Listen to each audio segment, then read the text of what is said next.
Elara didn't know that the starving boy she saved with stolen bread would one day return as the Alpha King who couldn't recognize her face. She didn't know her act of mercy would ignite a war that would burn kingdoms to ash.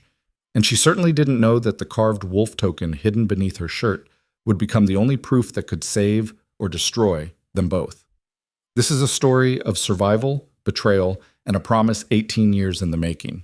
Stay until the end to see how one forgotten Omega brought the most powerful king in the realm to his knees. Drop a like and tell us in the comments what city you're watching from. The rain came down in sheets that night, turning the dirt roads of the Borderpack settlement into rivers of mud. Elara pressed herself against the stone wall of the mill, her thin cloak doing nothing to keep out the cold, her stomach cramped with hunger. 3 days now since she'd eaten more than moldy bread crusts and a handful of wild berries that left her mouth bitter for hours. She was 18, an Omega, packless in all the ways that mattered. The Borderpack had taken her in when she was 7, after her birth pack was slaughtered in a territorial war she barely remembered. But taken in was a generous term for what they'd actually done. They let her exist. They let her sleep in the storage shed behind the kitchens. They let her eat whatever the pack members didn't want. They let her live, as long as she stayed invisible. And she had learned to be very, very good at being invisible. Thunder rolled across the sky. Elara pulled the cloak tighter and peered around the corner of the abandoned mill. It had been empty for years, ever since old Marcus died and his sons moved to the inner territories where the real packs lived, the ones with walls and laws and alphas who actually protected their people. She'd been coming here for weeks, ever since she'd discovered the boy. He was huddled in the same corner tonight, barely visible in the darkness. Elara could hear his breathing, ragged, pained. She'd brought what she could, half a loaf of bread she'd palmed from the kitchen when Cook's back was turned, a bruised apple, and a piece of dried meat she'd been saving for herself. It wasn't much. It was never much. But it was something. "I know you're there," the boy's voice cut through the rain. It was rough, younger than she'd expected the first time she'd heard it. He couldn't be more than 12, maybe 13. "You can come in."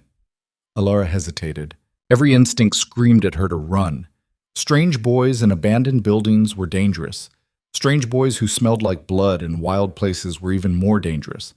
But she'd been watching him for 2 weeks now, watching him shiver through fever dreams, watching him drag himself to the creek behind the mill to drink, watching him slowly starve. She knew what it felt like to be forgotten. Elara stepped through the broken doorway. The boy was propped against the far wall, wrapped in what looked like the torn remains of a traveling cloak. His hair was dark, matted with dirt and dried blood. Even in the dim light filtering through the holes in the roof, she could see the sharp angles of his face, the hollow spaces under his cheekbones. But his eyes were what stopped her. They were amber, bright and burning despite the weakness in his body. Alpha eyes. "You're the one who's been leaving food," he said. It wasn't a question. Elara nodded. She set the bundle down carefully, keeping her distance. "It's not much. It's everything." The boy's voice cracked. He didn't reach for the food immediately, and that told her more about his condition than anything else could have. He was too weak to hide his desperation, but too proud to show it completely. "Why? Why what? Why help me?" He shifted, wincing. Elara saw the dark stain on his side, the way he held himself like his ribs were broken. "You don't know me. You don't know what I am." "I know you're hurt," Elara said quietly. "I know you're alone." "That's not a reason to risk yourself." The boy's eyes tracked her movements as she settled onto the floor, still keeping several feet between them. "They'll punish you if they find out. Your pack. I can smell them on you, their claim, their territory. They won't like you helping astray." Elara almost laughed. "They barely know I exist, and I'm careful." "Not careful enough." But he reached for the bread, his hand shaking. He tore into it with teeth that were too sharp, too predatory for a human mouth. Whatever he wasn't just alpha.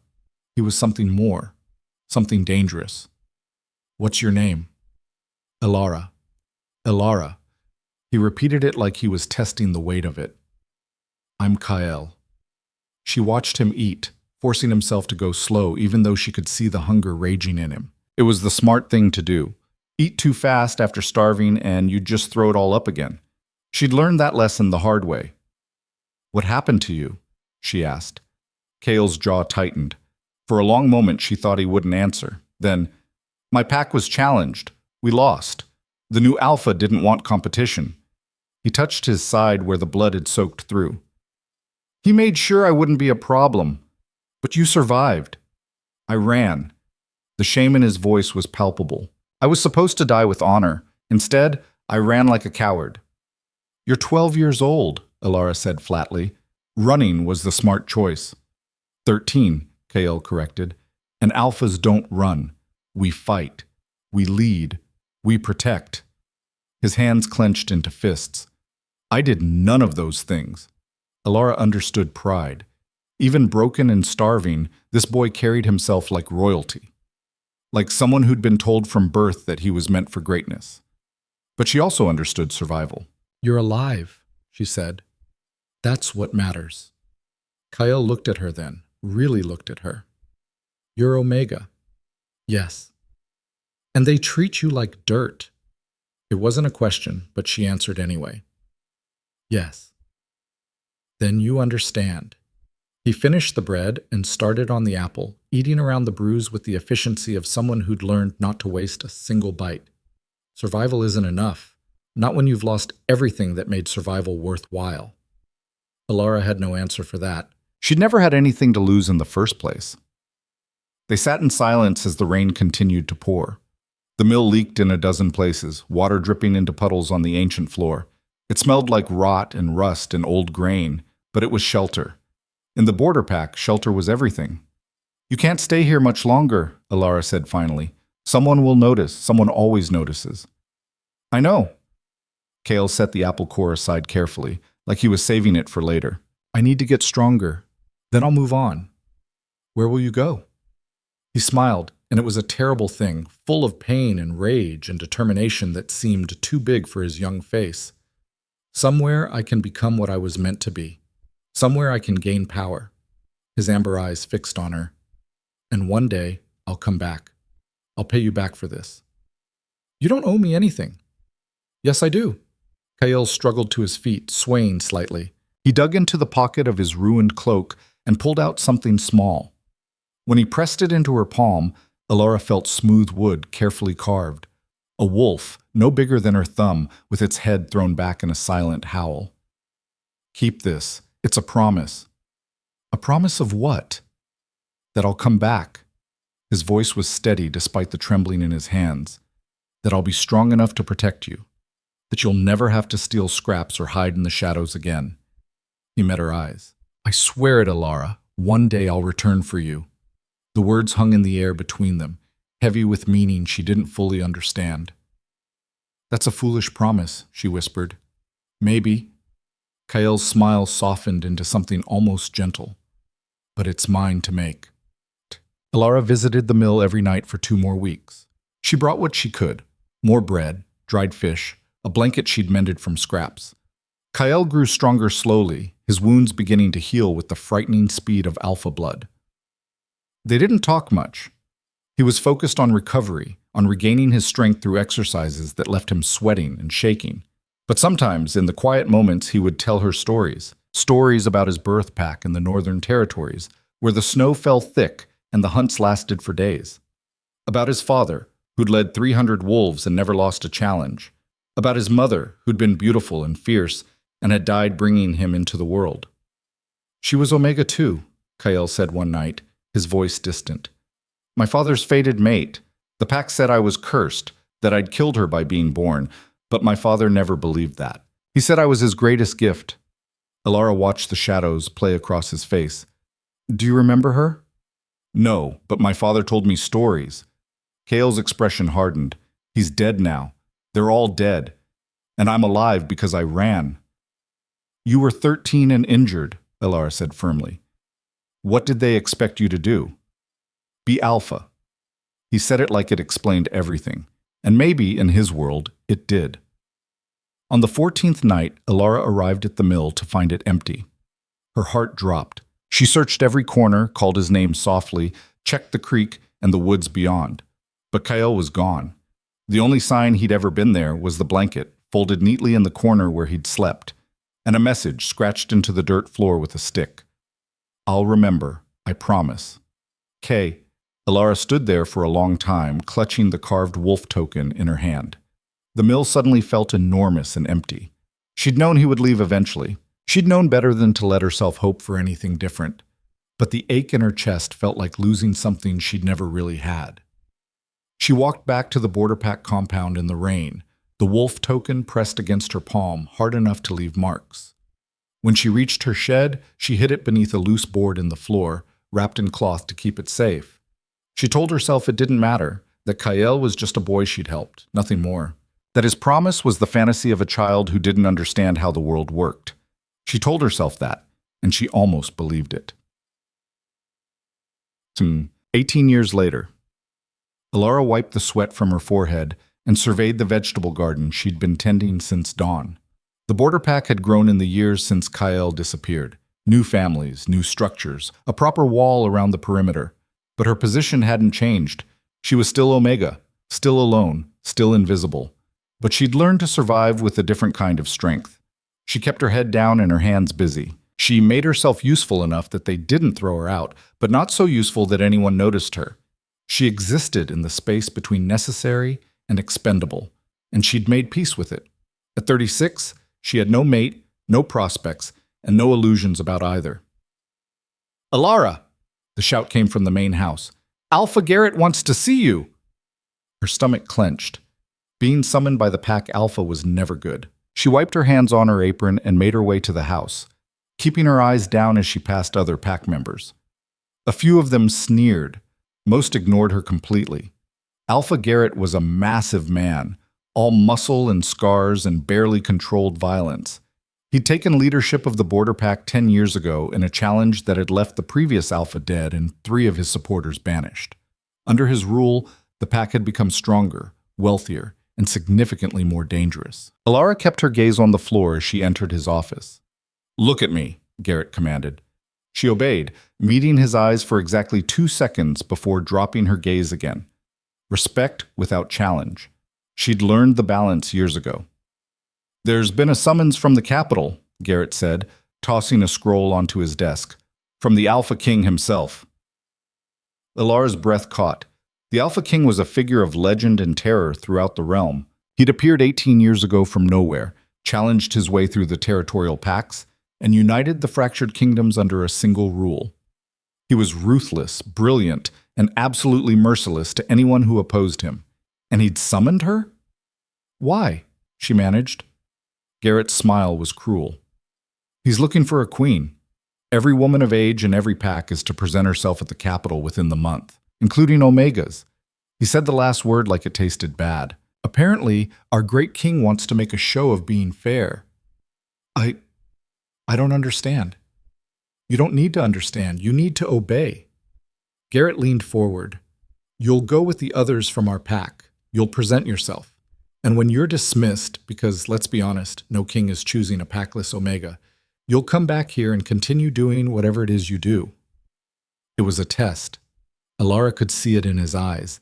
He wanted her to refuse, to give him a reason to punish her, or worse, to exile her. Yes, Alpha, she said quietly. Good. Garrett waved her away. You leave in 3 days. Don't embarrass the pack. Elara fled before he could change his mind. The journey to the capital took 2 weeks. Elara traveled with 7 other women from the Borderpack, along with warriors assigned to escort them. The other women were all younger, prettier, more confident. They chatted about what they would wear, how they would catch the king's eye, what their lives would be like as queen. Elara stayed silent. She had no illusions about why she was really there. She was a formality, a checkbox on a list. The king could claim he'd given every woman a fair chance, and then he'd choose some beautiful alpha or beta from a powerful pack, and life would go on. Still, as the capital city came into view, Elara couldn't help but stare. It was massive.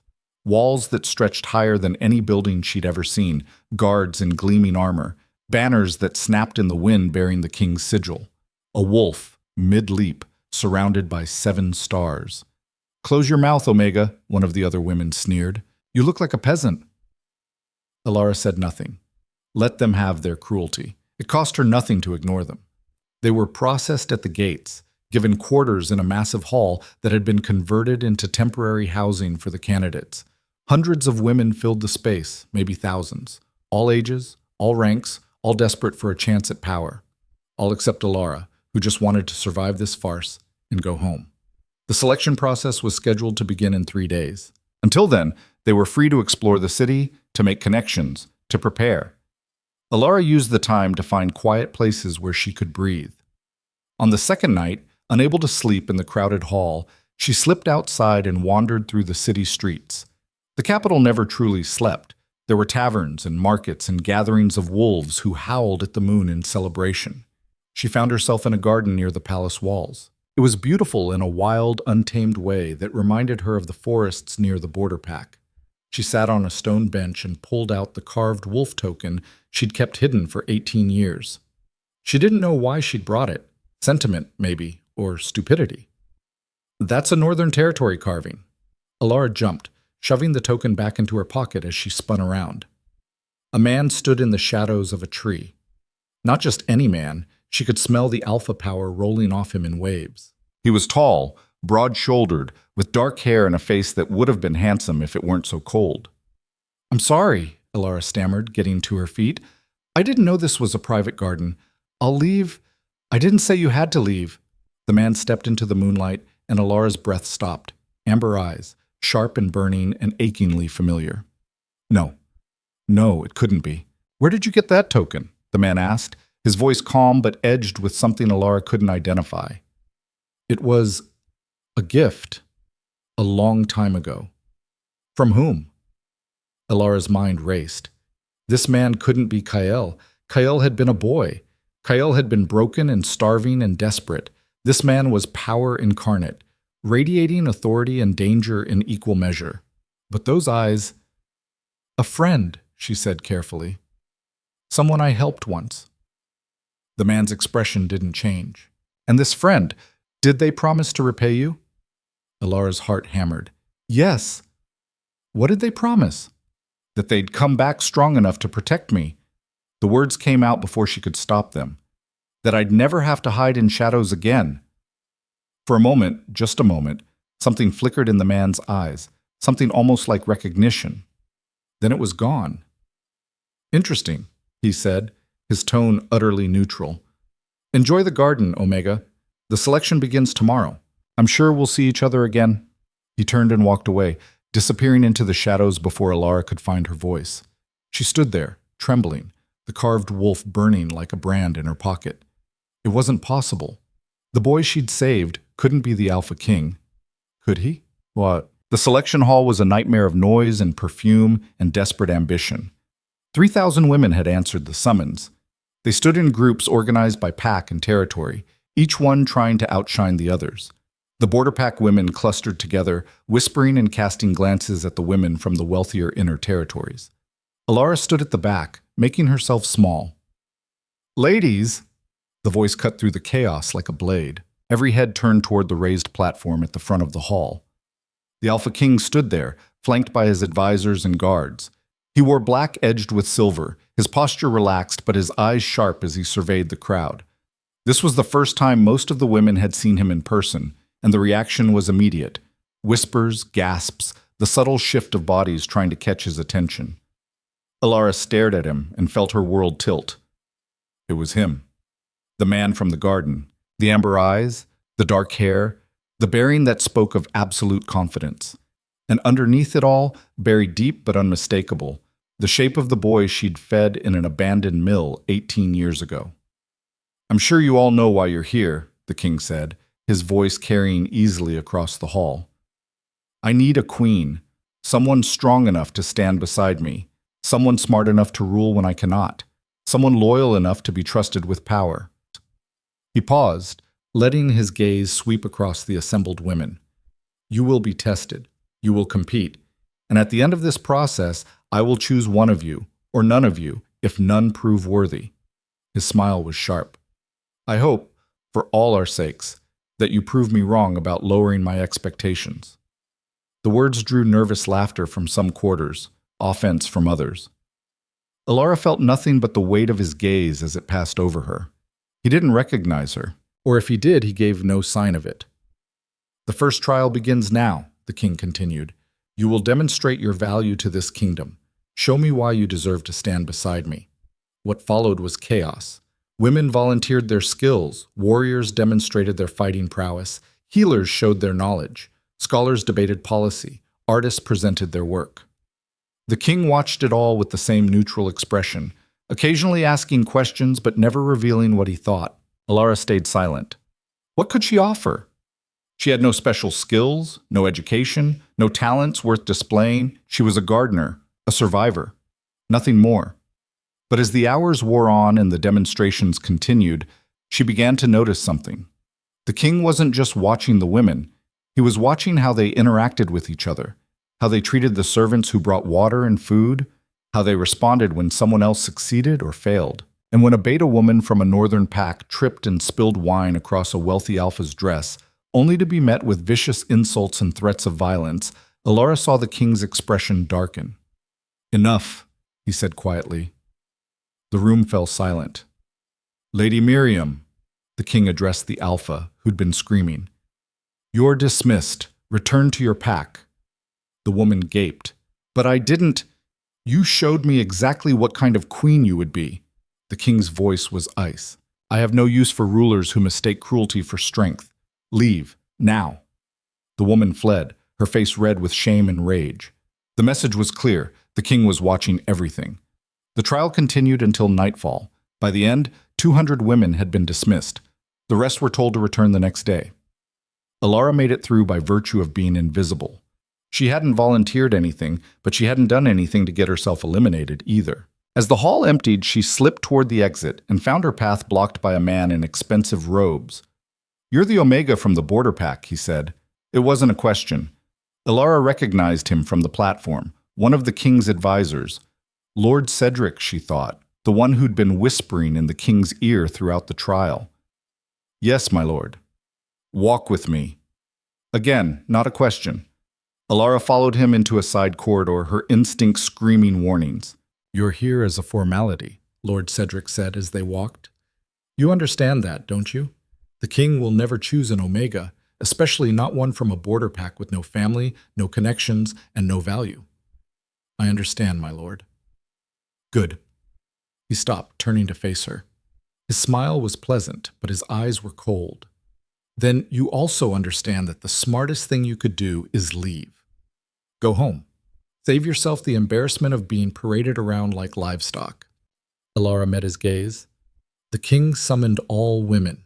I was told to come." "The king," Lord Cedric's smile sharpened. "The king is busy running a kingdom. He doesn't have time to sort through every useless candidate personally. That's what advisors are for." He stepped closer. "I'm giving you good advice, Omega. Take it. And if I don't, then you'll stay, you'll be humiliated, and you'll be sent home anyway. Only you'll have wasted everyone's time in the process." He leaned in. "Worse things have happened to women who annoy the king's court." It was a threat. Carefully worded, but a threat nonetheless. Elara should have been afraid, should have agreed and run. Instead, she heard herself say, "I'll stay until I'm dismissed properly." Lord Cedric's expression went flat. "You're making a mistake." "Maybe." Elara kept her voice steady. "But it's mine to make." She'd heard those words before, 18 years ago, in an abandoned mill. Lord Cedric stared at her for a long moment. Then he smiled, a terrible expression that held no warmth at all. "Very well. On your own head be it." He walked away, leaving Elara alone in the corridor. She leaned against the wall, her heart racing. She'd just made an enemy, a powerful one by the look of him. But she'd also made a choice. She would stay. She would see this through. And maybe, just maybe, she would find out if the Alpha King remembered the boy he used to be. The second trial began at dawn. Elara woke to the sound of bells ringing across the capital, summoning all remaining candidates to the palace courtyard. She dressed quickly in the simple gray dress she'd brought from the Borderpack, the only decent clothing she owned, and joined the stream of women flowing toward the massive iron gates. The other Borderpack women ignored her completely. They'd formed their own alliance, whispering strategies and sharing cosmetics borrowed from wealthier candidates. Elara was a liability to them, a reminder that even in this competition, Omegas from nowhere packs were at the bottom of every hierarchy. The courtyard was already filled when she arrived. Guards in silver armor lined the walls, and a raised platform had been erected in the center. The Alpha King stood there, flanked by his advisors. Lord Cedric was at his right hand, his expression pleasant as he surveyed the crowd. When his gaze found Elara, his smile widened fractionally. She looked away. "Today's trial is simple," the king announced, his voice carrying across the assembled women. "You will hunt." A murmur rippled through the crowd. Hunting was traditionally an alpha's domain, a test of strength, speed, and killing instinct. Some of the women looked excited. Others looked terrified. "You'll be divided into groups of 10, the king continued. "Each group will enter the royal forest with nothing but what you can carry. You have until sunset to bring back game. The group that returns with the most impressive kill wins." "And the losers?" someone called out. The king's smile was sharp. "Go home." The courtyard erupted into chaos. Women rushed to form groups, seeking out the strongest hunters, the fastest runners, the most experienced trackers. Alliances formed and dissolved in minutes as everyone scrambled to avoid being stuck with the weakest candidates. Elara stood still, watching the frenzy with detached awareness. No one would choose her. She had no hunting experience, no skills to offer. She would end up in whatever group was left with the unwanted dregs. "You, Omega." Elara turned. A tall beta woman with scars crossing her face stood before her, flanked by 8 others, a mix of betas and lower-ranking alphas. They all had the hardened look of women who'd survived things that should have killed them. "You're from the Borderpack," the scarred woman said. "You know how to survive on nothing." It wasn't a question, but Elara nodded anyway. "Good. You're with us." The woman jerked her head toward the others. "I'm Vera. We're not the strongest group here, but we're smart. And we're not going home today." Elara blinked. "You want me in your group?" "I want someone who won't panic when things go wrong." Plus Vera's gaze was assessing. "And things always go wrong. You in or not?" It was more choice than Elara had expected to get. "I'm in." Within the hour, the groups were finalized and sent into the forest in waves. Elara's group went 5th, entering through a gate on the eastern side of the royal grounds. The moment they crossed the threshold, the sounds of the capital faded, replaced by birdsong and rustling leaves. The forest was old growth, trees that had stood for centuries, their canopies so thick they blocked out most of the sunlight. It was beautiful and dangerous in equal measure. "We need a plan," Vera said, gathering the group in a small clearing. "The wealthy packs will go for deer or boar, something big and impressive. We can't compete with that." "So what do we do?" asked a young beta named Lena, her voice tight with anxiety. Vera looked at Elara. "What would you do in your pack when there's nothing to eat and nowhere to hide?" Elara thought about the Borderpack, about lean winters and failed hunts. "You find what others overlook. You use every part of what you catch, and you don't waste energy chasing things you can't kill." "Exactly," Vera grinned. "We're not hunting for glory. We're hunting for survival, and we're going to show that bastard king what survival looks like." They split up into pairs, agreeing to reconvene at the clearing in 4 hours. Elara found herself partnered with Lena, who looked like she was about to cry. "I've never hunted before," Lena admitted as they moved through the underbrush. "My pack raised sheep. I was a weaver." "That's fine," Elara said quietly. "Just watch where you step and stay quiet. We're looking for rabbit runs and bird nests, small game." They worked in silence, Elara reading the forest the way she'd learned to read the woods near the Borderpack. She found signs quickly, tracks in the soft earth, disturbed leaves, the telltale scratches on bark that meant animals passed through regularly. "There," she whispered, pointing to a spot where the undergrowth formed a natural funnel. "Set up there. When I flesh them out, you grab whatever comes through." Lena nodded, positioning herself nervously. Elara circled wide, moving as quietly as she could. She found the rabbit warren quickly, a cluster of holes beneath an old oak. She gathered dry grass and small stones, then threw them toward the warren while making sharp noises. 3 rabbits bolted. 2 went left, escaping into the dense brush. But one went right, straight into Lena's waiting hands. The beta woman yelped in surprise, but held on, twisting the rabbit's neck with fumbling efficiency. I got it! Lena's face was flushed with shock and pride. I actually got it. Good. Elara helped her tie the kill to her belt. Now let's find more.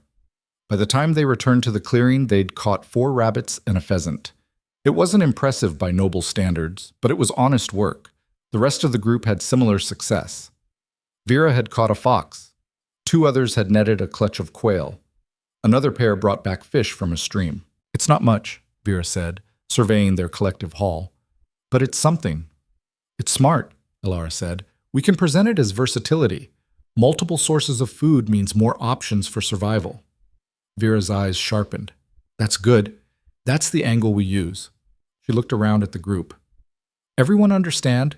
We're not the strongest. We're the smartest. We're the survivors. They made it back to the courtyard just as the sun was beginning to set. Other groups were already there, displaying their kills with varying degrees of pride. One group had brought down a full-grown deer. Another had killed a wild boar that took 4 women to carry. Elara's group laid out their collection of small game, and the sneers started immediately. Rabbits? A wealthy alpha woman laughed. Is this a hunt or a child's game? At least we caught something, Vera shot back. What did your group bring? Oh, right, nothing, because you were too busy fighting over who should lead. The other woman's face flushed red, but before she could respond, the king's voice cut through the courtyard. Enough! Everyone fell silent. The king walked among the groups, examining each kill with the same neutral expression. He spent a long time looking at the deer, asking questions about the hunt. He nodded approvingly at the boar. Then he came to Elara's group. His amber eyes swept over their collection of small game, and for a moment Elara thought she saw something flicker in his expression. But it was gone before she could name it. Why this? He asked Vera. Why not go for larger prey? Because larger prey requires larger risks, Your Majesty, Vera said steadily, and larger risks mean more chances of failure. We chose efficiency over glory. And this was your strategy from the beginning? It was her strategy. Vera nodded toward Elara. She's the one who knows how to hunt when there's nothing to hunt. The king's gaze shifted to Elara. She forced herself to meet his eyes just for a moment before dropping her gaze respectfully. What's your name? He asked. Elara, Your Majesty, from the Borderpack. And you chose to hunt rabbits. I chose to survive, Your Majesty. The words came out before she could stop them. Glory doesn't fill empty stomachs. Silence fell across the courtyard. Then the king laughed, a short, sharp sound that held no humor. No, it doesn't.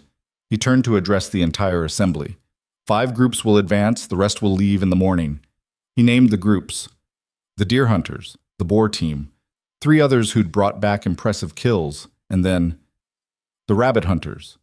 Gasps and mutters of disbelief rippled through the crowd. Your Majesty, Lord Cedric stepped forward, his voice carefully measured. Surely there are more worthy. Are you questioning my judgment, Cedric? The advisor's jaw tightened. Of course not, Your Majesty. I merely thought. Then don't. The king's tone was ice. They showed strategy, efficiency, and adaptability, exactly the qualities I'm looking for. He looked directly at Elara as he spoke. Dismissed. Elara barely made it back to the sleeping hall before her legs gave out. She'd advanced. Against all odds, against every expectation, she'd made it through another trial. But the way Lord Cedric had looked at her as she left the courtyard, that expression promised consequences. That night, Elara couldn't sleep. She lay on her cot in the crowded hall, listening to the breathing of hundreds of women, and tried to make sense of what was happening. The king had looked at her like he was trying to solve a puzzle, like something about her bothered him in a way he couldn't articulate. Did he remember? Or was she seeing connections that didn't exist, desperate to believe that the boy she'd saved had somehow become this powerful, unreachable man? Near midnight, she gave up on sleep and slipped outside again.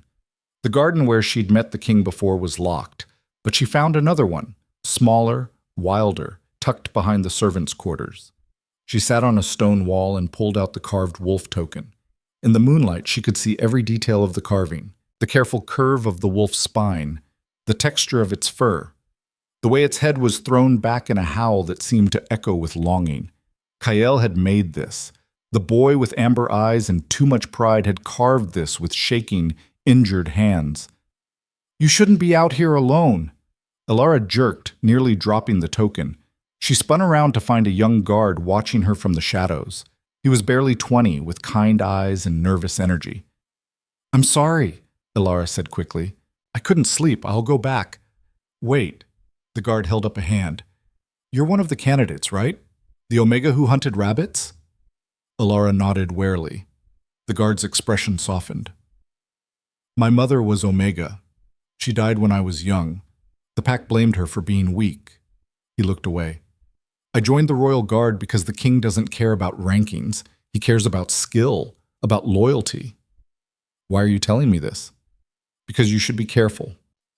The guard glanced around, making sure they were alone. "Lord Cedric has been asking questions about you, about where you came from, about your family." Elara's blood ran cold. "Why would he care about me?"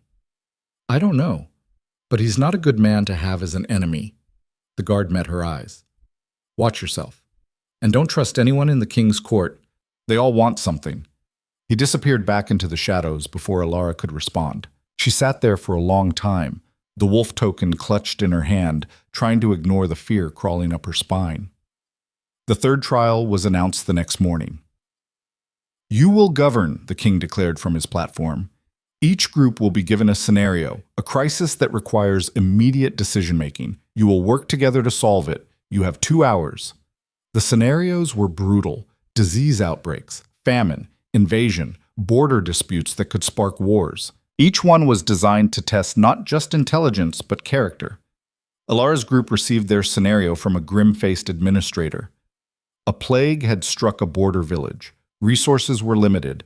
The group had to decide who received medicine: the children, who might survive but had no skills yet; the elderly, who held the village's knowledge but were most likely to die anyway; or the working-age adults, who kept the village running but could potentially be replaced. "This is impossible," Lena whispered, her face pale. "There's no right answer." "That's the point," Vera said grimly. "He wants to see how we think, what we value." They argued for an hour. Some wanted to save the children, others insisted on the adults. A few advocated for the elderly, arguing that losing cultural knowledge would destroy the village as surely as losing its workforce. Elara listened to it all, her mind racing. "We're thinking about this wrong," she said finally. Everyone turned to look at her. "This isn't about who deserves to live," Elara continued. "It's about maximizing survival. We save everyone we can." "The scenario says resources are limited," Vera pointed out. "We can't save everyone." "Then we don't rely only on the resources we're given." Elara leaned forward. "We quarantine the village to stop the spread. We send riders to neighboring settlements for additional medicine. We organize the healthy villagers to care for the sick in shifts, preventing caregiver exhaustion. We use the elderly's knowledge to identify natural remedies that might help. We put the adults to work building temporary shelters to isolate the most contagious cases, and we keep the children away from the sickest patients to protect the future." Silence fell around the table. "That's actually brilliant," Vera said slowly. "You're not just choosing who lives, you're creating a system where more people have a chance." "It might not work," Elara admitted, "but it's better than choosing who to abandon." They presented their solution 2 hours later. The king listened without expression as Vera laid out their plan. When she finished, he asked only one question. "Whose idea was this approach?" Vera didn't hesitate. "Elara's, Your Majesty." The king's gaze found Elara in the group.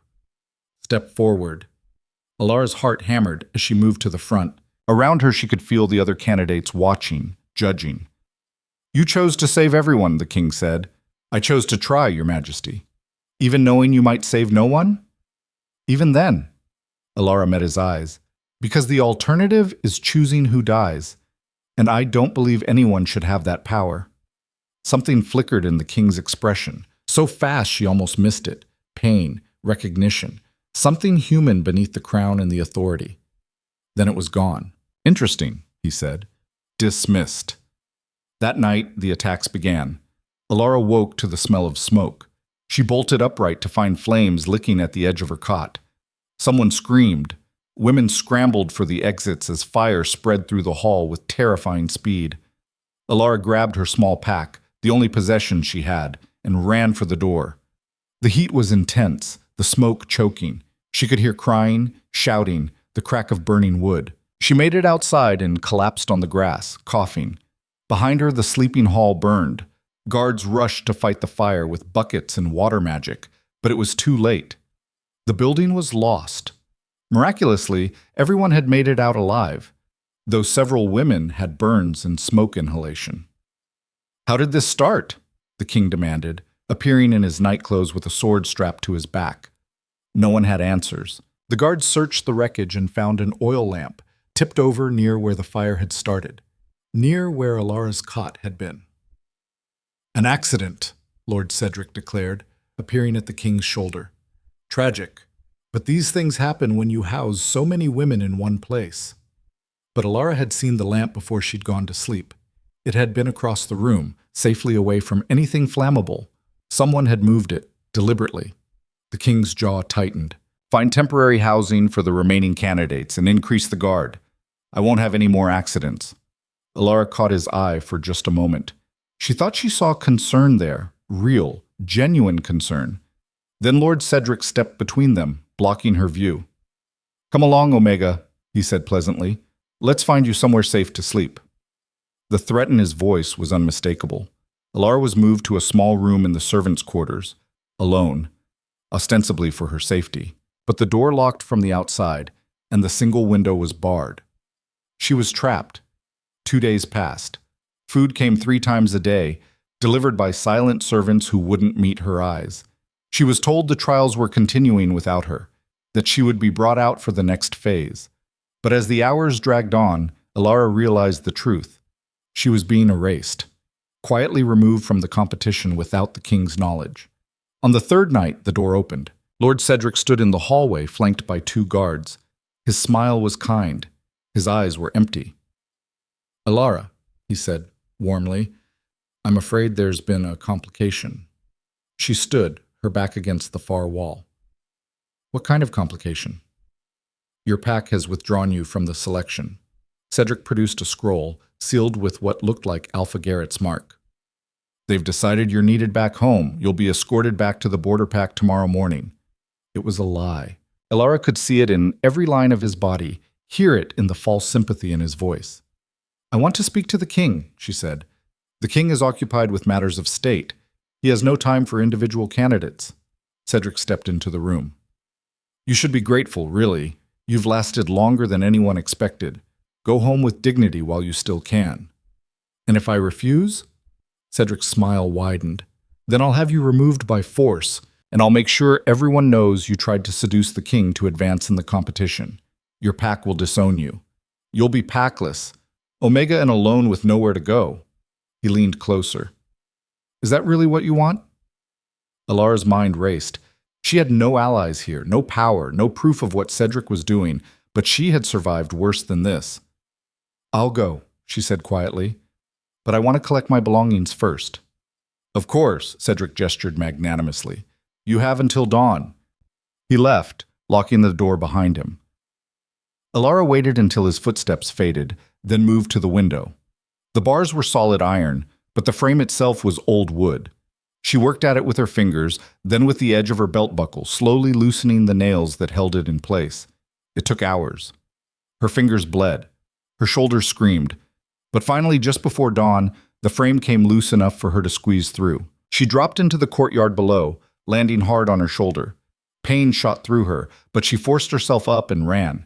She had to reach the king, had to tell him what was happening, had to know if he remembered her at all. The palace was a maze, but Elara had spent weeks observing, learning the patterns of guard rotations and servant movements. She slipped through shadows and maintenance corridors, heading for the king's private wing. She almost made it. "Stop her!" Guards appeared from nowhere. Elara ran, but there were too many of them. They cornered her in a gallery filled with portraits of past kings. "Please," she gasped. "I need to see the king. Lord Cedric is lying. Lord Cedric is trying to protect his majesty from delusional Omegas." The guard captain's voice was cold. "You were told to leave. Instead, you broke out of your quarters and tried to force your way into the king's private chambers. That's treason." "No. Take her to the holding cells. The king will decide her fate in the morning. They dragged her away, and Elara's last thought before the cell door slammed shut was that she'd been a fool to hope. The boy who'd promised to protect her was gone, and the man who'd replaced him didn't remember her at all. The holding cell was underground, carved from stone that wept moisture and smelled of despair. Elara sat on the narrow bench, her body aching from the guard's rough handling, and tried to think through the fog of exhaustion and pain. She'd failed. Spectacularly, completely failed. By morning, Lord Cedric would spin whatever story he wanted. She would be executed or exiled, and no one would question it. Just another desperate Omega who'd overstepped her place. The boy she'd saved was gone. The promise he'd made was meaningless. She should have known better than to hope. Hours passed. The cell had no window, no way to mark time except the occasional sound of boots in the corridor above. Elara pulled her knees to her chest and tried to conserve warmth. The stone floor leached heat from her body, leaving her shivering. She must have dozed because the sound of the cell door opening startled her awake. 2 guards entered, not the ones who'd arrested her. These wore different armor, marked with the king's personal sigil. "On your feet," one of them said. His voice was neutral, giving nothing away. Elara stood, her legs unsteady. "What's happening?" "The king wants to see you." Her heart lurched. "Now? It's the middle of the night. Now." They escorted her through winding corridors she'd never seen before, deeper into the palace's heart. The walls here were older, the stones fitted together with ancient precision. Torches burned in iron sconces, casting dancing shadows. Finally, they stopped at a heavy wooden door. One of the guards knocked twice. "Enter," came the king's voice from within. The guards pushed her inside and closed the door behind her, leaving her alone with the most powerful man in the realm. The room was a study, lined with books and maps. A fire burned in the hearth. The king stood by the window, still dressed in the formal clothes he'd worn to court that day, though his jacket was gone and his shirt was unlaced at the throat. He didn't turn to look at her. "You broke out of your quarters," he said, "evaded my guards, attempted to force entry to my private wing." His voice was calm, almost conversational. "They're calling it treason. Lord Cedric wants you hanged." Elara's throat went dry. "Your Majesty, why?" Now he turned, and the amber eyes that met hers were burning with something she couldn't name. "Why risk everything to see me? What could possibly be worth your life?" "The truth," Elara said. The words came out stronger than she felt. "Lord Cedric has been trying to remove me from the selection since the beginning. The fire in the sleeping hall, it started near my cot. Someone moved that lamp deliberately. Then he locked me in that room and forged documents saying my pack had withdrawn me. He was going to have me removed before you ever knew I was gone." The king's expression didn't change. "That's a serious accusation." "It's the truth." "Do you have proof?" "No." Elara met his gaze. "But you know I'm not lying. You can smell it on me. Omegas can't hide deception from alphas." "Not really." Something flickered in the king's eyes. He stepped closer, and Elara forced herself not to retreat. He was tall. She had to tilt her head back to maintain eye contact. His scent washed over her, pine and smoke, and something wild that made her hindbrain recognize predator. "You're right," he said softly. "You're telling the truth as you believe it." He paused. "But belief and fact aren't always the same thing. Lord Cedric is one of my most trusted advisors. He's served me since I took the throne. Why would he target one insignificant Omega?" The word stung, but Elara refused to flinch. "I don't know, but I know he sees me as a threat." "A threat?" The king's laugh was humorless. "You, a packless Omega from the borderlands, a threat to one of the most powerful lords in my court." "Yes." "Why?" Elara's hand moved to her pocket before she could stop herself, to where the carved wolf token rested, wrapped in cloth. The king's gaze followed the movement. "What's in your pocket?" he asked. "Nothing, Your Majesty." "Show me." It wasn't a request. Elara slowly pulled out the cloth bundle and unwrapped it. The wooden wolf gleamed in the firelight, every line and curve exactly as she remembered. The king stared at it, all color drained from his face. "Where did you get that?" His voice was barely a whisper. "A friend gave it to me, 18 years ago." What friend? The words came out harsh, almost desperate. A boy. Elara's hands trembled. A boy who was hurt and starving. A boy I fed in an abandoned mill near the Borderpack. A boy who promised he'd come back strong enough to protect me. She looked up at the king. A boy with amber eyes and too much pride who carved this with shaking hands. The king reached out and took the token from her palm. He turned it over, examining every detail. His breathing had gone ragged. I made dozens of these, he said finally, practicing while I healed. I gave most away to traders for food and information, but one, he traced the howling wolf's spine. One I gave to someone who saved my life, someone I swore I'd never forget. Kael, Elara whispered. The name hit him like a physical blow. He stumbled back a step, one hand going to his temple. No one has called me that in 18 years. Because you forgot? Because I was ordered to forget. The king's voice turned bitter. When I challenged for the throne, Lord Cedric was the first to support me. He said the past was weakness, that memories made me vulnerable. He said if I wanted to rule, I needed to leave the broken boy behind and become something new. He looked at Elara and she saw anguish in his eyes. He gave me a choice, power or the past. I chose power. He took your memories. I gave them away willingly. The king set the token down carefully on his desk. There were rituals, old magic. They could suppress memories, bury them so deep you couldn't access them even if you tried. Cedric said it would make me stronger. A king couldn't afford sentimentality. He lied to you. Did he? The king's laugh was hollow. I became exactly what I needed to be. Ruthless, untouchable. Strong enough to unite the fractured territories under one rule. Everything I swore I'd do when I was that broken boy bleeding in the mill. You also swore you'd come back for me, Elara said quietly. The words hung between them like a wound. I don't remember you, the king said, and the admission seemed to cost him something. I look at you and I feel something. Recognition. Like I should know you. But the details are gone. The memories are gone. All I have are fragments, impressions. He picked up the token again. And this. Lord Cedric knew, Elara said, the pieces falling into place. That's why he wants me gone.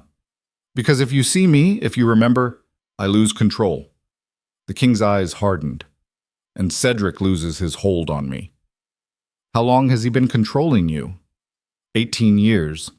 The king moved to the fireplace, bracing his hands against the mantel. Every major decision, every policy, every alliance, he's been there guiding me, shaping me into the king he wanted me to be. His voice dropped to something raw.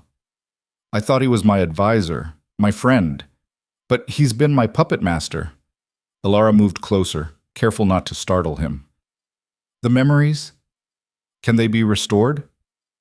I don't know. The ritual was supposed to be permanent. The king looked at her, and for a moment she saw the boy beneath the crown, lost, searching. I don't even know what I've forgotten. What else did I bury to become this? Who were you before? Elara asked gently. Someone who made promises to starving omegas in abandoned mills. The king's smile was painful.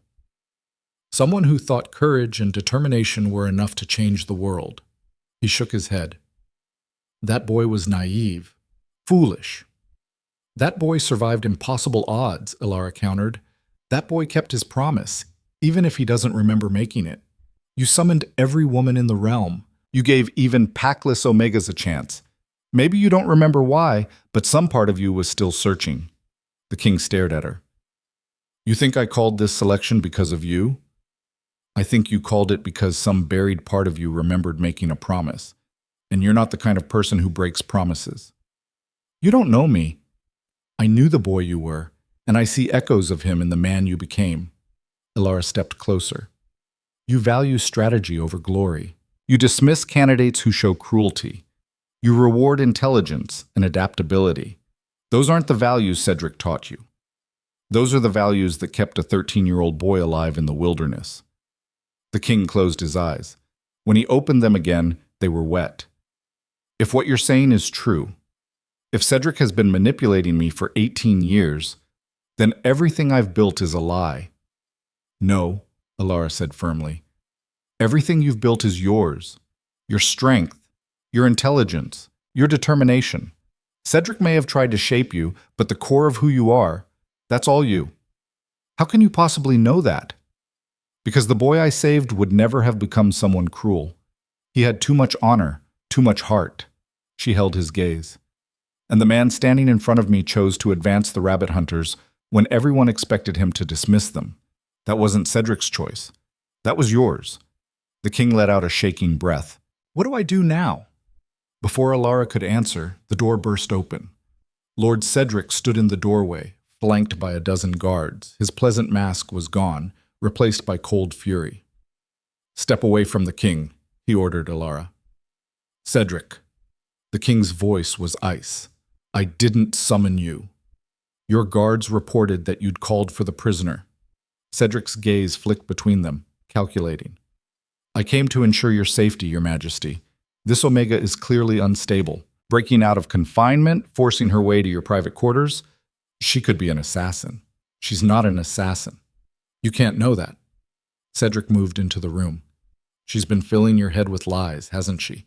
Trying to turn you against those who've served you faithfully. She's been telling me the truth, the king said, about the fire, about you trying to remove her from the selection. Cedric's expression never wavered. Your Majesty, I understand she's convinced you of something, but you must see reason. She's a desperate Omega with nothing to lose. She'll say anything to... She has the token. The king held up the carved wolf.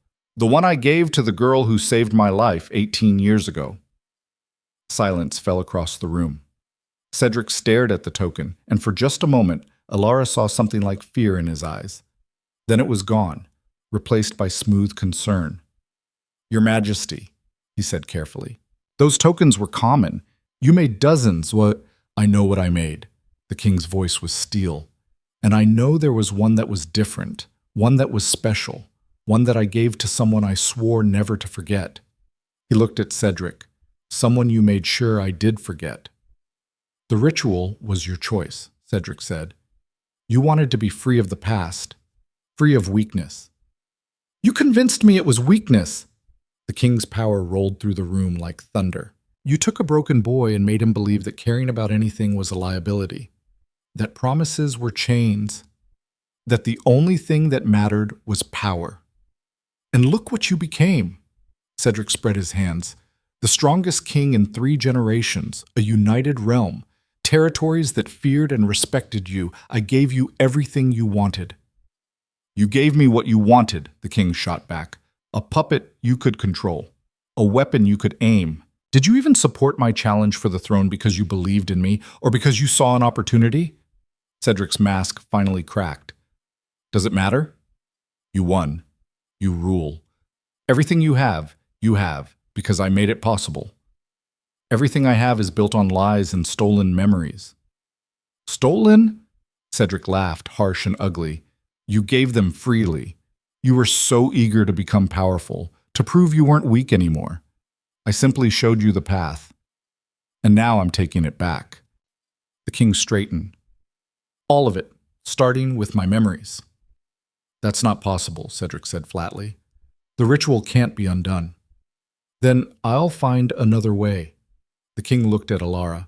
She remembered when you wanted her forgotten. That means the magic isn't absolute. The magic is absolute, Cedric corrected. But she's nothing. A packless Omega who fed you some bread and thinks that makes her important. She's not a threat to the ritual. She's just... He stopped, seeming to realize he'd said too much. The king's eyes narrowed. She's just what, Cedric? Your Majesty, please. She's just what? Cedric's pleasant expression returned like a mask sliding back into place. Nothing. She's nothing, which is exactly my point. You're risking everything, your throne, your power, your realm, for a woman who means nothing. If she means nothing, the king said softly, then why have you spent weeks trying to eliminate her? For your own good, or for yours? The king stepped forward. Because if I remember her, I remember everything. And if I remember everything, I start asking questions. Like why you were so eager to help me challenge for the throne. Like what you gained from having a grateful, memoryless king who trusted you completely. Like who really rules this kingdom, me or you? Cedric's facade crumbled entirely. You ungrateful whelp. I found you half dead in a border town, raving about revenge and justice. I made you into something that mattered. I taught you strategy and politics. I gave you armies and allies. Without me, you'd be nothing but a dead boy in an unmarked grave. And in return, you got to be the power behind the throne, the king said. How many of my decisions were actually yours, Cedric? How many policies did I enact because you convinced me they were necessary? How many people died because you wanted them dead? All of them necessary, Cedric snarled. Every single one. You were too soft, too sentimental. You would have negotiated when you should have conquered. You would have shown mercy when you should have shown strength. I did what had to be done to build this kingdom. You built a prison, the king said, and I was your most prized prisoner. Cedric's hand moved to his belt. Guards tensed. The air in the room turned electric with violence waiting to happen. This is treason, Cedric said. Guards, arrest the Omega. She's clearly used some kind of manipulation magic on the king. The guards answer to me, the king said quietly. Not you. For the first time, real fear crossed Cedric's face. He looked at the guards, waiting for them to move. They stayed where they were. Your Majesty, one of them said. What are your orders? Arrest Lord Cedric, the king said. Charge him with conspiracy, manipulation of the crown, and attempted murder of a royal candidate. You can't do this, Cedric hissed. Everything you are, I created. Without me, you're nothing. Without me, this kingdom falls apart. The territories will rebel. Your enemies will rise. You need me. No, the king said. I needed the boy I used to be, the one who knew how to survive, the one who understood that strength without honor is just cruelty. He looked at Elara, the one who knew how to keep promises. Guards moved forward. Cedric backed away, his hand going to something at his belt. Don't, the king warned. Cedric pulled out a small vial. The liquid inside glowed with sickly green light. You want your memories back so badly? Fine. But you'll get all of them. Every moment of pain, every loss, every failure, everything I helped you forget. He uncorked the vial. Let's see if you can handle the truth. He threw the vial at the king's feet. It shattered, releasing smoke that rose in coiling tendrils. The king breathed it in before anyone could stop him. He staggered, eyes going wide. Elara caught him before he fell. What did you do? She demanded. Cedric smiled. I gave him what he wanted, everything he buried, every memory, every feeling, every moment of weakness that made him human. His smile widened. It will destroy him, and when it does, you'll all come begging me to put him back together. The king convulsed in Elara's arms. He was making sounds, not words, just raw noises of anguish. Get a healer, Elara shouted. Guards grabbed Cedric, hauling him toward the door. He didn't resist, just kept smiling that terrible smile. You can't win, he called out as they dragged him away. I've spent 18 years building my power base. Even locked in a cell, I have allies, supporters, people who owe me everything. His eyes found Elara. And you, little Omega, you'll be dead before the week is out. I promise you that. The door slammed shut behind him. Elara lowered the king to the floor, cradling his head in her lap. He was shaking violently, his eyes rolled back. Stay with me, she whispered. Kael, stay with me. His hand found hers, gripping so tight it hurt. I remember, he gasped. I remember everything. Then he screamed. The sound was inhuman. 18 years of suppressed pain and grief and rage pouring out all at once. Elara held him through it, felt his body rack with sobs that seemed to tear him apart.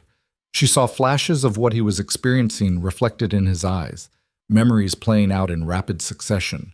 His father's death, the challenge that destroyed his pack, running through snow while wounds bled and bones broke, starving in that mill, certain he would die. And then her. Moments she'd forgotten or never known were important. The way she'd approached carefully, giving him space to refuse. The way she'd shared food she clearly needed herself. The way she'd treated him like a person instead of a threat. You were kind, he whispered, his voice broken. Even when kindness made no sense, even when I was nothing, you were kind. You were never nothing, Elara said. More memories flooded through him. She could see them in the way his expression changed. Learning to fight in backwater towns. Winning his first challenge. Meeting Cedric, young and ambitious and so convincing. The ritual that promised to take away the pain. He told me it would just suppress the trauma, the king said, tears streaming down his face. He said I'd keep everything important, but he took it all. My father, my mother, you. He took everything that made me who I was and left only what he could use. You survived, Elara said fiercely. Even without those memories, you survived. You built something, and now you can rebuild it properly. The king looked up at her, and his eyes were completely clear for the first time. I don't know if I can. There's so much. I don't know who I am anymore. What's real and what Cedric made me believe. You're Kael, Elara said, the boy who survived the impossible. The man who kept a promise he didn't remember making. You're both, and that's enough. A healer arrived, summoned by the guards. She examined the king quickly, her expression grave. The memories are integrating, she said, but it's violent. 18 years compressed into moments. His mind is struggling to process it all. Will he survive? Elara asked. That depends on him. The healer met her eyes. And on whether he has something worth surviving for. She left medicines and instructions, then withdrew. Elara and the king sat there in the quiet study as the fire burned low. Slowly, his breathing steadied. The trembling stopped. I promised to protect you, he said finally. I swore you'd never have to hide in shadows again. You're in no shape to protect anyone right now, Elara said gently. No, I'm not. He struggled to sit up. Cedric was right about one thing. Without him, my power base is uncertain. He's been cultivating supporters for years. They'll move against me the moment they sense weakness. Then we don't let them sense weakness.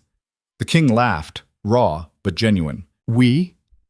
You think I went through all this just to watch you get overthrown? Elara helped him to his feet.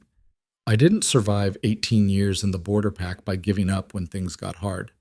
He looked at her, really looked at her. You're not what I expected. Neither are you. I remembered you as this fragile thing, someone who needed protecting. His smile was sad. But you're not fragile at all, are you? I'm Omega, Elara said.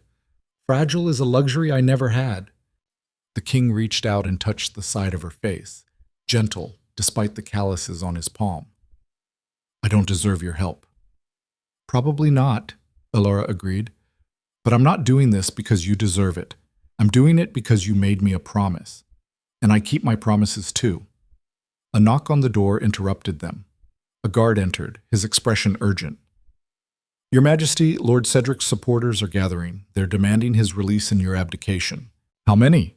The king asked, his voice steady despite everything. 200. Maybe more.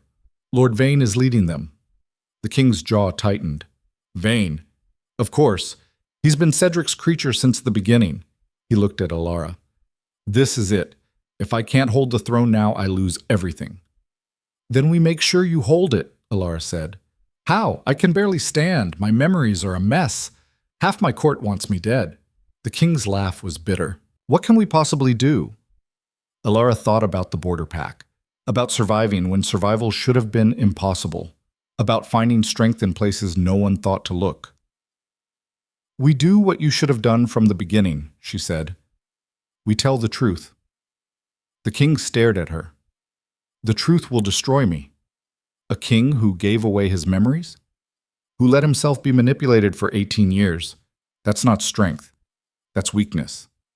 No, Elara said firmly. Weakness is hiding. Weakness is pretending to be something you're not. Strength is standing in front of your people and saying, I was wrong. I was used, but I'm still here and I'm going to do better. They'll never accept that. Some won't, Elara admitted, but some will. The ones who matter, the ones who've felt powerless and manipulated and forgotten. They'll understand. Because you're not just a king who is fooled.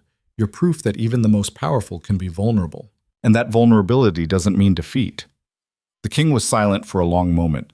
Then he straightened his shoulders, and Elara saw the boy who'd survived the impossible standing alongside the man who'd built a kingdom. All right, he said, we tell the truth. He looked at the guard. Summon everyone to the throne room. All the candidates, all the court. Anyone who wants to witness this. His smile was sharp. Let's see if truth is really stronger than lies. They walked through the palace corridors together, a king barely holding himself together, and a packless Omega who'd spent her life being invisible. Behind them, guards flanked their position, hands on weapons. Ahead of them, in the throne room, 200 enemies waited. And somewhere in the darkness, Lord Cedric smiled in his cell, certain that his king would fall and his Omega would die. But he'd forgotten one crucial thing. Survival isn't about being the strongest or the smartest or the most powerful. It's about refusing to break when everything says you should. And neither Kael nor Elara had ever learned how to break. The throne room was packed with bodies and rage when they arrived. Elara had never seen so many angry faces in one place. Lords and ladies in expensive clothes stood shoulder to shoulder with lower-ranking pack members, all united in their fury. At the front of the crowd stood Lord Vane, a massive alpha with silver hair and scars that marked him as a veteran of a dozen territorial wars. "Where is Lord Cedric?" Vane demanded the moment the king entered. "We demand his immediate release." The king walked slowly to his throne, each step measured despite the trembling Elara could feel in him. She stayed at his side, ignoring the shocked whispers that rippled through the crowd. An Omega standing beside the king was unprecedented, scandalous, perfect. "Lord Cedric has been arrested for treason," the king said, his voice carrying across the chamber. "He will stand trial." "On what evidence?" Vane's voice dripped contempt. "The word of some packless Omega who wormed her way into your bed?" Elara felt the insult like a slap, but the king's hand found hers, squeezing once in warning. "Don't react. Not yet."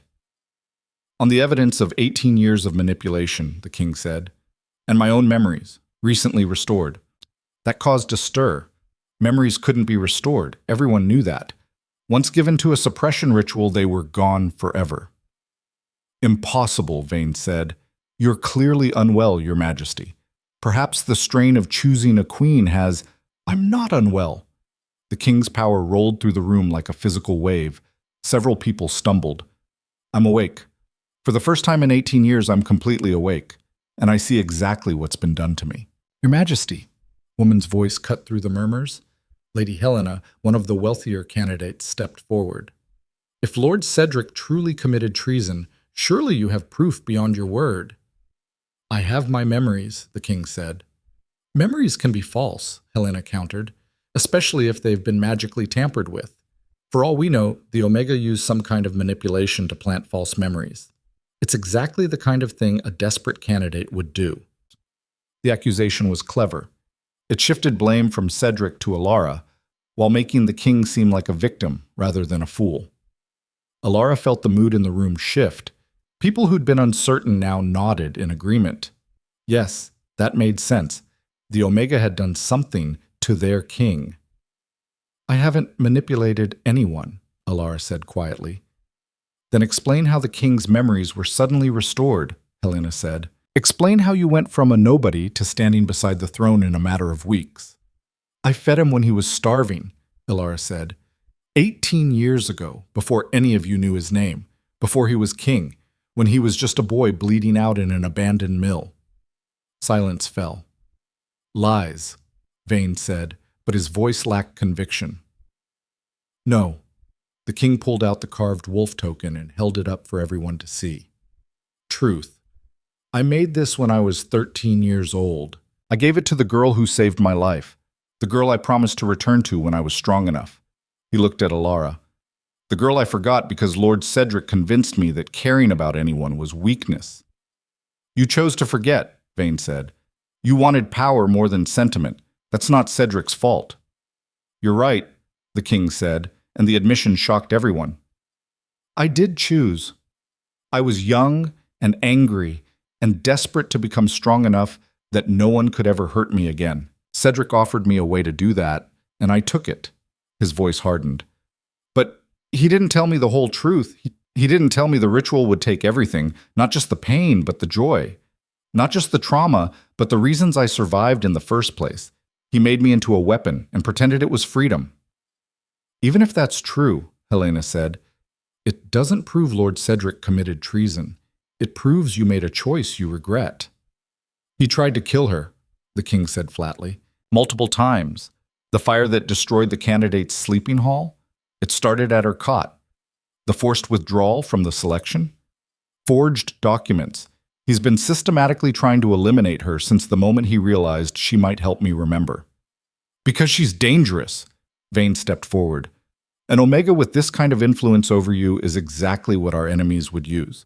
Cedric was protecting you. From what? Elara asked. From knowing the truth about who I am? From having someone in my life who doesn't want anything except for me to keep a promise I made when I was a boy? From being weak, Vane said. From letting sentiment cloud your judgment. From making decisions based on emotion rather than strategy. He addressed the crowd. Do you want a king who rules with his heart, or one who rules with his head? Murmurs of agreement rippled through the assembled lords and ladies. They wanted strength, certainty. A king who made hard choices without flinching. Elara felt the king's hand tighten on hers. He was losing them. The truth wasn't enough. Not when the lie was so much more comfortable. She thought about the Borderpack, about Alpha Garrett, who ruled through fear and called it respect, about the way people convinced themselves that cruelty was necessary, that kindness was weakness, that the strong survived by crushing everyone beneath them. And she thought about Kael, bleeding and broken in that mill, who'd had nothing but still offered a promise. You want a king who rules with his head, Elara said, her voice cutting through the murmurs. Fine. Then look at the evidence logically, not emotionally, just cold, hard facts. The room quieted. People were curious now. What could a packless Omega possibly say that would matter? Lord Cedric has been the king's chief advisor for 18 years, Elara continued. In that time, how many policies has he influenced? How many decisions has he shaped? How many people has he removed from power who disagreed with him? That's his job, Vane said. Is it? Elara met his gaze. Or has he been building his own power base using the king's authority? Think about it. Every lord who opposed him mysteriously lost favor. Every alliance that didn't benefit him fell apart. Every candidate for positions of power had to go through him first. She paused. When was the last time any of you spoke directly to the king without Cedric present? Silence. Uncomfortable, telling silence. He isolated you, Elara said, made you dependent on his access, his approval. And when the king called this selection, when he made a decision Cedric didn't control, what happened? Cedric tried to remove candidates he saw as threats, tried to eliminate anyone who might give the king a reason to question the status quo. That's speculation, Helena said, but she sounded less certain. Then let's talk about facts. Elara looked at the king. How many execution orders did you sign in the last 5 years? The king's face went blank. I don't know. How many wars did you start? 3. No, 4? His voice cracked. I don't remember. Cedric always briefed me on the strategic necessity. How many of your own laws can you recite from memory? The king stared at her, and Elara saw the horror dawning in his eyes. He didn't know. 18 years of ruling, and he couldn't remember half of what he'd done because Cedric had always been there, guiding, explaining, justifying. He wasn't your advisor, Elara said softly. He was your handler, and you never noticed because he made sure you never had reason to question. This is absurd, Vane said, but his voice lacked its earlier conviction. You're saying Lord Cedric controlled the king for 18 years and no one noticed? I'm saying he was very good at making it look like the king's choice, Elara said, at making everyone believe it was strategy when it was manipulation, at convincing you all that questioning him was the same as questioning your king. She looked around the room. When was the last time anyone successfully argued against one of Cedric's recommendations?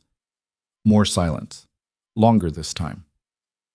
Lord Vane, the king said quietly, you challenged one of Cedric's policies 3 years ago, something about trade routes through the Western Territories. What happened? Vane's jaw tightened. I was overruled. By me? By Lord Cedric, acting on your authority. Did you ever speak to me directly about it? I tried. Cedric said you were too busy with more important matters. The king looked around the room.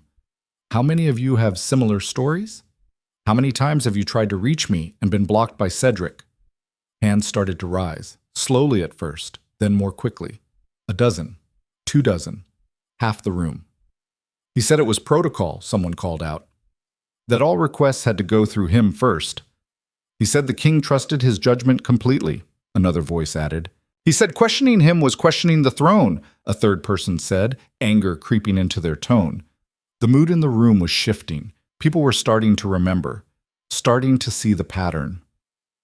My mother died in one of the king's wars, a young alpha said from the back.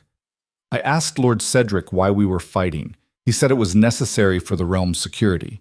But I never understood what we were securing. And when I tried to ask the king directly, Cedric had me removed from court for disturbing his majesty with trivial concerns. My pack's territory was seized for strategic purposes, an older woman said. Cedric assured me the king would provide compensation. We're still waiting. More voices joined in. Grievances that had been buried, questions that had been dismissed, concerns that had been labeled as disloyalty. 18 years of manipulation, unraveling thread by thread. Lord Vane's expression had gone from angry to thoughtful. Even if all this is true, he said slowly, it doesn't change the fact that you gave Cedric that power. You chose to trust him. You chose to suppress your memories. He looked at the king. How do we know you won't make the same mistake again? It was the question that mattered. The one that would determine whether the king kept his throne or lost everything. The king was silent for a long moment. When he spoke, his voice was raw but steady. You don't. You have no guarantee that I won't fail again, that I won't be manipulated or controlled or led astray. He stood from his throne, and Elara saw him draw himself to his full height. But I can promise you this, I will never hide from my mistakes again. I will never pretend to be infallible. And I will never let anyone, not Cedric, not any advisor, not even myself, convince me that vulnerability is the same as weakness. Pretty words, Helena said. But what do they mean in practice? They mean transparency, the king said. They mean I will meet with any pack member who requests an audience, without intermediaries. They mean all policies will be publicly debated before implementation. They mean I will surround myself with advisors who disagree with me, not yes men who tell me what I want to hear. He paused. And they mean I will hold myself accountable for every decision I make, even the ones that seem necessary at the time. That's not how kingdoms are ruled, Vane said. That's chaos. No, Elara said. That's trust, real trust, not the kind Cedric manufactured by controlling information and access, the kind you build by being honest about your limitations and asking for help when you need it. And why should we trust you? Helena turned to Elara. You're nobody, a packless Omega with no education, no experience, no qualifications. What makes you qualified to stand beside a king? It was the attack Elara had been waiting for, the one that cut to the heart of everything she'd never been allowed to be. You're right, she said. I'm nobody. I have no powerful family, no prestigious education, no allies in high places. She held Helena's gaze. But I survived 18 years in a pack that wanted me gone. I learned to read people because my life depended on knowing who would hurt me and who might show mercy. I learned strategy because I had to make every scrap of food, every moment of shelter, every breath count. Her voice strengthened. I'm not qualified to be queen by your standards, but I'm qualified to survive. And that's exactly what this kingdom needs right now. Survival isn't enough, Helena said. It's everything, Elara countered. Because survival is what you do when every advantage is stripped away. When you have no power, no protection, no promise of safety. You survive by being smart, by being adaptable, by refusing to break even when breaking would be easier. She looked around the room. The king has power, he has strength, he has every advantage. What he needs is someone who understands what it's like to have nothing. Someone who can see the people he can't see because they're too far beneath his notice. Someone who will tell him the truth even when the truth is uncomfortable. And you think you're that person? Helena's voice dripped skepticism. I know I am, Elara said. Because I've been doing it since the moment I walked into this selection. I told him rabbits were smarter than glory. I told him saving everyone was better than choosing who dies. I told him the truth about Cedric when everyone else was too afraid to question.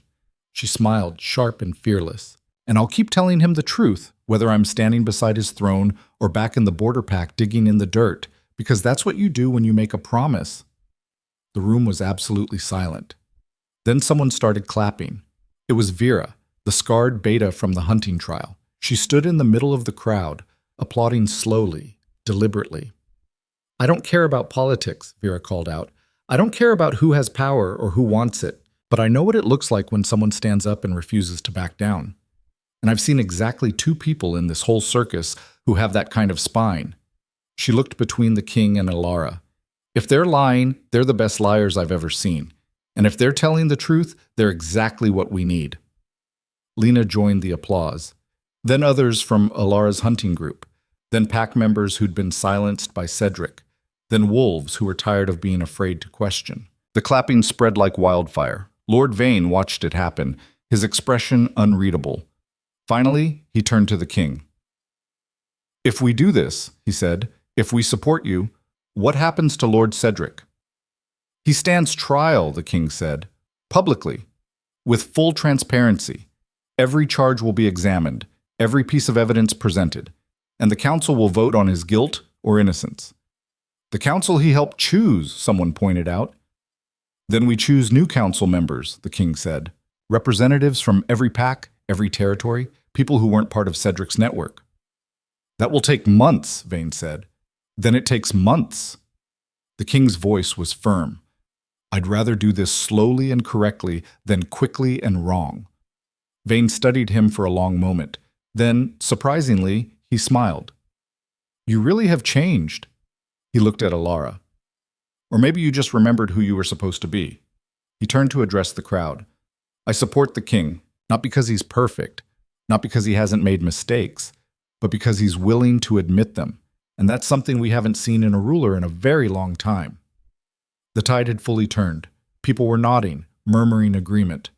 Helena looked furious but said nothing. She'd lost this battle and knew it. The king descended from his throne and walked among the crowd, speaking to people directly, listening to grievances, making promises he intended to keep. Elara watched him transform from the cold, distant ruler Cedric had shaped into something warmer, more human, more like the boy she'd saved. Hours passed. The crowd eventually dispersed, mollified, if not entirely convinced. Guards were doubled around Cedric's cell. Emergency council sessions were scheduled. A new selection of advisors began. Finally, as dawn light began to filter through the throne room windows, Elara and the king found themselves alone. You saved me, he said. Again. We saved each other, Elara corrected. You gave me a reason to stop being invisible. I gave you a reason to remember who you were. The king touched her face gently. I still don't remember everything. There are gaps. Moments I know I've lost forever. Then we'll make new memories, Elara said. Is that what you want? His voice was uncertain. To stay here? To be part of this? You didn't ask for any of this. You just wanted to survive.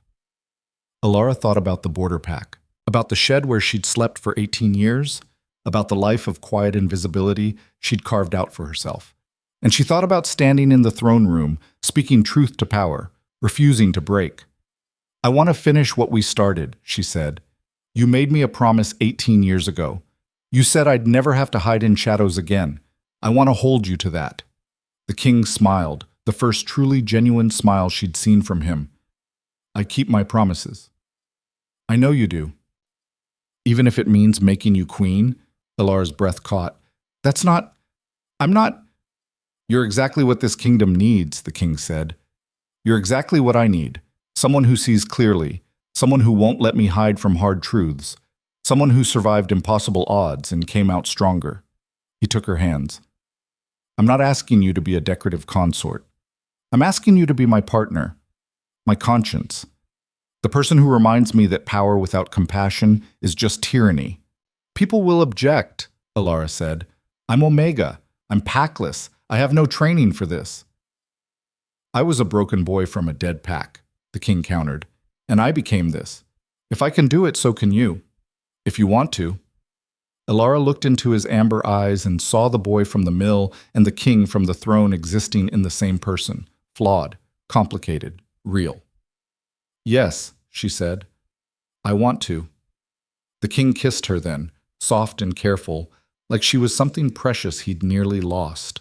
When they pulled apart, both were smiling. "We should probably tell people," Elara said. "We should probably sleep first," the king said. "We've been awake for 2 days. I'm still recovering from having 18 years of memories dumped into my brain, and you just convinced my entire court not to execute both of us." Fair point. They walked through the palace together as the sun rose, no longer king and Omega, but two people who'd survived impossible odds and found each other again. Behind them, in his cell, Lord Cedric raged and plotted and promised himself that this wasn't over. But for the first time in 18 years, the king wasn't listening. 3 days later, the trial began. It was held in the same throne room where Elara had made her stand, but now it was configured as a courtroom. A new council sat in judgment, representatives from a dozen packs, chosen for their independence from Cedric's network. Lord Vane presided, his expression stern but fair. Cedric was brought in wearing simple clothes instead of his lord's finery. He looked smaller somehow, diminished without his authority, but his eyes still burned with calculation. "Lord Cedric," Vane said formally, "you stand accused of treason, conspiracy to murder, and manipulation of the crown. How do you plead?" "Not guilty," Cedric said calmly. "Everything I did for the good of the realm." The trial lasted 3 days. Evidence was presented, testimony from guards who'd moved the lamp that started the fire, from servants who'd been ordered to isolate Elara, from pack members who'd been threatened into silence.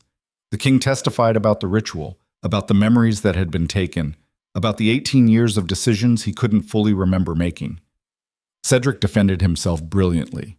Yes, he'd isolated the Omega, because she was a security risk. Yes, he'd guided the king's decisions, because that was his job as advisor. Yes, he'd used the suppression ritual, but at the king's own request, to help him move past trauma. Everything could be explained. Everything had a rational justification. But then Elara took the stand. "Tell us about the night Lord Cedric locked you in the servants' quarters," Vane said. "He told me my pack had withdrawn me from the selection," Elara said. "He had documents with Alpha Garrett's seal. He said if I didn't leave quietly, he'd spread rumors that I'd tried to seduce the king." "Did you believe him?" "Yes, because everything he said made sense. I was nobody. Why would the king want me?" Elara looked directly at Cedric. But then I realized he'd made one mistake. He underestimated how much I had to lose. For him, I was disposable. But for me, this was my only chance at something more than survival. So I took the risk. "And broke out of confinement," Vane said. "Yes, knowing you could be executed for it." "Yes." "Why?" Elara was quiet for a moment. "Because the boy I saved 18 years ago made me a promise, and I wanted to know if the man he'd become would keep it." Cedric laughed at that, sharp and bitter. "You risked your life for a promise made by a child? That's not bravery, that's foolishness." "Maybe," Elara said, "but that foolishness saved your king. Without it, he'd still be your puppet. This kingdom would still be your weapon. And you'd still be in power." She smiled. "So I'll take foolish over smart if it means people are free." The courtroom erupted in whispers. Vane called for order, then turned to Cedric. "Do you have anything to say in your defense?" Cedric stood, and for a moment, he looked every inch the powerful lord he'd once been. "I served this kingdom faithfully for 18 years. I turned a broken boy into a king. I built alliances, won wars, created stability where there was chaos." His voice rose. "And yes, I made hard choices. I removed people who threatened that stability. I guided decisions that had to be made. I did what was necessary." He looked around the room. "You think you can do better? You think transparency and compassion will protect you from enemies who would see you destroyed? This Omega has filled your heads with fantasies about truth and vulnerability, but the real world doesn't work that way. The real world requires strength, sacrifice, the willingness to do what others won't." "You're right," the king said, standing from his seat beside the council. "The real world is hard. It requires sacrifice. But the question is, who are we sacrificing? Because from where I'm standing, you sacrificed honesty, trust, and my autonomy to build your version of stability. You sacrificed the very things that make leadership worth having. I gave you power, Cedric shouted. You gave me a prison, the king said, and called it a throne. The council deliberated for 6 hours. When they returned, Vane's expression was grave. Lord Cedric, he said, we find you guilty of conspiracy to manipulate the crown, attempted murder of a royal candidate, and abuse of authority. However, we cannot convict you of treason, as your actions, while reprehensible, were not technically acts against the realm itself. Cedric's smile was triumphant. Not treason meant not execution. Your sentence, Vane continued, is exile, permanent and irrevocable. You will be stripped of your titles, your lands, and your authority. You will be escorted to the border and forbidden from ever returning. Should you attempt to re-enter the realm, the charge of treason will be applied retroactively, and you will be executed. The smile vanished. You can't do this, Cedric hissed. I am nobody, Vane said flatly. You are nobody. That is the point. Guards took him away. Cedric struggled, shouting threats and promises of revenge. But his voice faded as he was dragged from the courtroom, and for the first time in 18 years, the throne room fell silent without his presence. The king exhaled slowly. It's done. It's begun, Elara corrected. The hard part comes now. She was right. Over the following weeks, they worked to rebuild what Cedric had corrupted. Policies were reviewed and reformed. Alliances were renegotiated with honesty instead of manipulation. The selection was officially ended, not because candidates were unworthy, but because the king had already made his choice. And when he announced that choice to the realm, standing before the assembled packs with Elara beside him, wearing simple clothes instead of royal finery, people listened. Not because they had to, but because they wanted to. You look terrified, Kael said, finding Elara in the garden 2 hours before the coronation ceremony. She was sitting on the same stone wall where they'd first spoken as adults, turning the carved wolf token over and over in her hands. I'm about to stand in front of every pack in the realm and be crowned queen. Of course I'm terrified. You faced down my entire court without flinching. That was survival, Elara said. This is different. This is choosing to be seen, choosing to matter. She looked up at him. What if I'm not good at this? Kael sat beside her, close enough that their shoulders touched. You'll make mistakes. We both will. But we'll make them honestly, and we'll fix them when we can. He took her hand. That's all anyone can ask. Your court still thinks I'm unqualified. Half my court thought I was unqualified 6 months ago, Kael pointed out. They'll adjust, or they won't, and we'll replace them with people who understand that competence comes in unexpected forms. Elara managed a small smile. You've gotten very good at this. At what? Being king, the real kind, not the puppet Cedric made. Kael was quiet for a moment. I still have days where I don't recognize myself, where I look at decisions I made and can't remember making them, where I wonder how much of who I am is real and how much is leftover programming. He squeezed her hand. But then I look at you and I remember the one true thing I know. I made a promise, and I keep my promises. They sat together as the sun climbed higher, neither speaking, just existing in the space they'd created together. Finally, Elara stood. I should get ready. Wait. Kael pulled something from his pocket, a circlet of silver so delicate it looked like frozen starlight. I had this made for you. It's not traditional. The royal crown is heavy and ornate and designed to intimidate. But you've never been about intimidation. You've been about endurance, about finding light in dark places. He held it up. So I had them make something that reflects that. Elara touched the circlet gently. Tiny stars were worked into the silver, each one unique. It's beautiful. It's honest, Kael said. Like you. The coronation was held in the great plaza outside the palace, where thousands could witness it. Every pack had sent representatives. Every territory was represented. The crowd stretched as far as Elara could see, a sea of faces waiting to judge whether she was worthy. Elara wore a simple dress of deep blue, no jewels except the circlet. She'd refused the elaborate gowns the royal seamstresses had offered. If she was going to do this, she would do it as herself. Lord Vane performed the ceremony, his voice carrying across the plaza through some acoustic trick of the ancient stones. We gather today to crown a new queen, not born of royal blood, not raised in privilege, not trained in the traditional ways of court. He paused. But chosen for qualities that matter more than birthright, courage, honesty, and the refusal to break under pressure. Elara knelt before the throne. Kael placed the silver circlet on her head with gentle hands. "Do you swear to serve this realm with honor?" Vane asked. "I do," Elara said, her voice steady. "Do you swear to speak truth, even when truth is dangerous?" "I do." "Do you swear to remember where you came from and to use that knowledge to see those who are overlooked?" "I do." "Then rise, Queen Elara, and let all who witness know that this kingdom values not just strength, but wisdom, not just power, but compassion, not just tradition, but growth."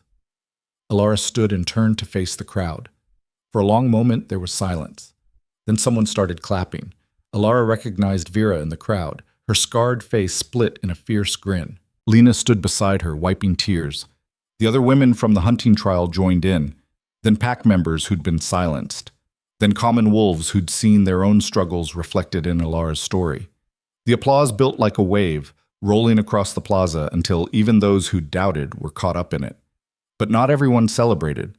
Elara could see pockets of resistance, lords and ladies whose expressions ranged from skeptical to hostile. This wasn't over. It would never truly be over. But it was a beginning. That night, there was a feast. The Great Hall was packed with pack leaders, advisors, candidates who'd remained in the capital to witness the coronation. Elara sat beside Kael at the high table, trying not to feel overwhelmed by the noise and attention. "You need to eat something," Kael said quietly. "You haven't touched your plate." "I'm not hungry." "You're anxious." He leaned closer. "What do you need?" "Air," Elara admitted. "Space. 5 minutes where people aren't watching me." Kael stood and offered his hand. "Then let's get you some." They slipped out through a side door, leaving the feast behind. Guards started to follow, but Kael waved them back. "Give us privacy. We won't go far." They walked through the palace gardens, following paths Elara had learned during her sleepless nights. The moon was nearly full, painting everything in silver light. "Do you regret it?" Kael asked. "Choosing this instead of going home?" Elara thought about the Borderpack, about Alpha Garrett, who'd probably been furious when news reached him that his packless Omega was now queen. About the shed where she'd slept, the gardens she'd tended, the invisible life she'd carved out. "No," she said. "I regret nothing, but I'm terrified of what comes next." "What scares you most?" "Failing," Elara said honestly. "Not being good enough. Making mistakes that hurt people. Proving everyone right who said I didn't belong here." "You won't fail," Kael said. "You don't know that." "I do." He stopped walking and turned to face her. "Because you've already done the hardest part. You survived when surviving should have been impossible. You stood up when standing up could have gotten you killed. You told the truth when lying would have been safer." His hands found hers. "Being queen is just doing those same things, but with more people watching. And you're already better at it than I was for the first 10 years of my rule." "You didn't have a choice," Elara said. "Cedric controlled everything." "I had a choice every single day," Kael countered. "I chose to trust him. I chose to believe that power required sacrifice. I chose the easy path of letting someone else make the hard decisions." His voice dropped. "You've never chosen the easy path. That's what makes you qualified." They walked in silence for a while, comfortable in each other's presence. Finally, they reached the same garden where they'd first met, where Kael had asked about the token, and Elara had started to hope he might remember. "I want to show you something," Kael said.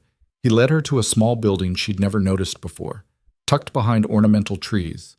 Inside was a workshop, tools hung on walls, half-finished projects scattered across benches. "I started coming here a few weeks ago," Kael said. "After my memories came back. I couldn't sleep, and I needed something to do with my hands." He picked up a piece of wood and a carving knife. "I'd forgotten how much I loved this. Making things. Creating something from nothing." Elara watched as he worked, his hands steady and sure despite the complexity of what he was creating. She could see the shape emerging, another wolf, larger than the token he'd given her, with more detail. "I'm making a set," Kael said. 7 wolves, 1 for each territory. A gift for the new council. He glanced at her. "I want them to remember that their king isn't some untouchable figure. I'm just someone who learned to survive and happened to gain power along the way." "They'll think it's beneath you," Elara said. "Kings don't carve their own gifts." "Then they'll learn that this king does." Kael's smile was sharp. "We're rewriting the rules, remember? Transparency. Honesty. Being human instead of pretending to be perfect." Elara picked up a piece of wood and a knife. "Teach me." They worked together in the quiet workshop, shavings falling around them like snow. Kael showed her how to read the grain, how to let the wood tell you what it wanted to become. Elara's first attempts were clumsy, but she kept trying. "You're thinking too hard," Kael said, guiding her hands. "Trust your instincts." "My instincts say I'm terrible at this." "Your instincts kept you alive for 18 years. Trust them." Slowly, under his patient guidance, a shape began to emerge from the wood in her hands. Not a wolf. Something smaller. A bird. Wings spread in flight. "It's a beginning," Kael said. "Everything is a beginning," Elara replied. The next morning, Elara held her first public audience. The line of petitioners stretched through the palace corridors. Pack members with grievances, merchants seeking trade agreements, farmers asking for aid after a poor harvest. Traditional protocol said the queen didn't handle such mundane matters. That's what lower officials were for. Elara listened to every single one. A widow whose husband had died in one of Cedric's wars, seeking compensation that had never arrived.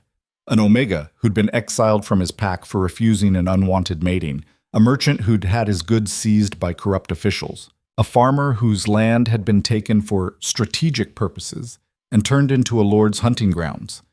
Each story was a small tragedy. Each person was someone who'd been overlooked, dismissed, forgotten, exactly like Elara had been. "I can't promise immediate solutions," Elara told each petitioner, "but I can promise you'll be heard, that your concerns will be investigated, that you won't be dismissed just because you lack power." Word spread quickly. The new queen listened. The new queen cared. The new queen understood what it felt like to be powerless. Not everyone appreciated it. That afternoon, Lady Helena, who'd remained in court as a representative of the Eastern Pacts, cornered Elara in a hallway. "You're making a mistake," Helena said bluntly, "opening yourself up to every complaint and sob story in the realm. You'll be overwhelmed within a week." "Then I'll be overwhelmed," Elara said. "At least I'll know what's actually happening in this kingdom, instead of relying on filtered reports from people with their own agendas." "That's naive. That's honest." Elara met her gaze. "I know you don't think I belong here.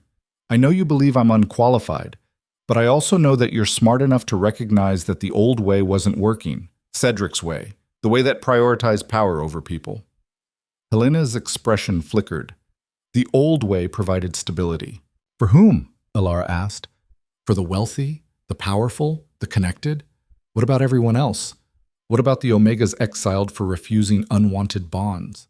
The farmers robbed of their land, the families destroyed by unnecessary wars?" She stepped closer. "Stability built on suffering isn't stability. It's just oppression with better marketing." "And you think you can do better?" "I think I can try," Elara said. "And if I fail, at least I'll fail while treating people like they matter." Helena stared at her for a long moment. Then, surprisingly, she smiled, small and reluctant, but genuine. "You're either incredibly brave or incredibly stupid." "Probably both," Elara admitted. "Fine." Helena's smile widened fractionally. "I'll give you 6 months. If you're still standing, if the kingdom hasn't fallen apart and you haven't been assassinated, I'll admit you might actually know what you're doing.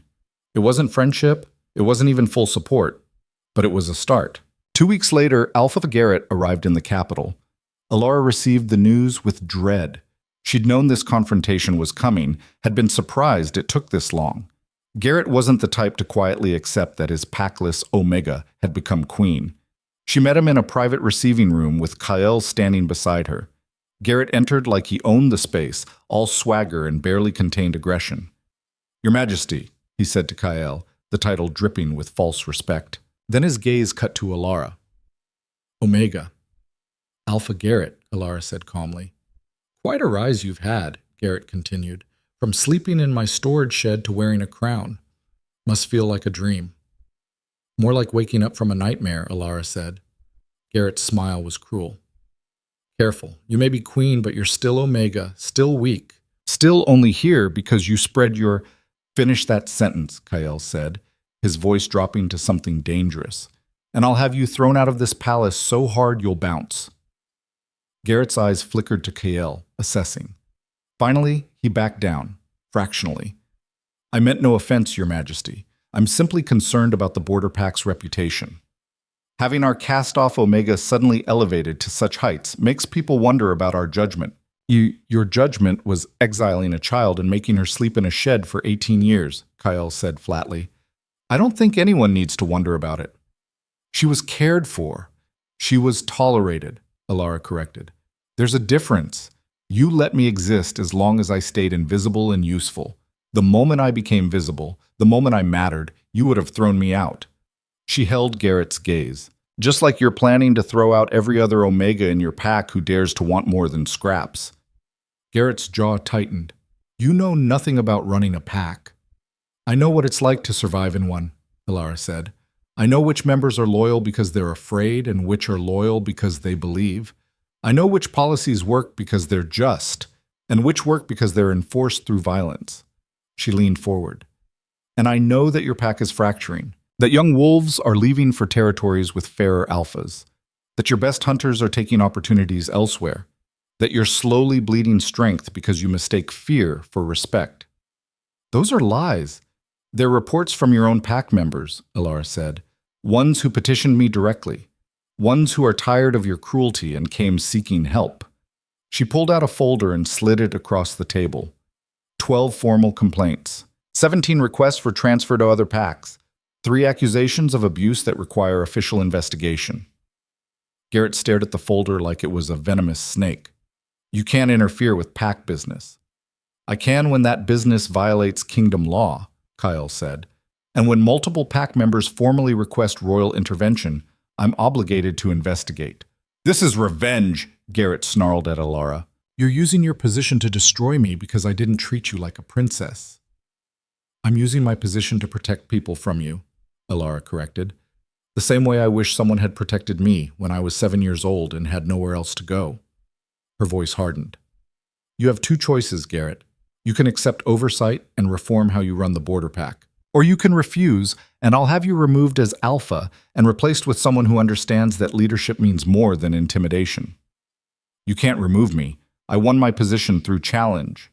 And you can lose it the same way, Kael said. Royal decree permits me to call a leadership challenge when multiple pack members request it. 37 members of the Borderpack have signed a petition requesting exactly that. He leaned back.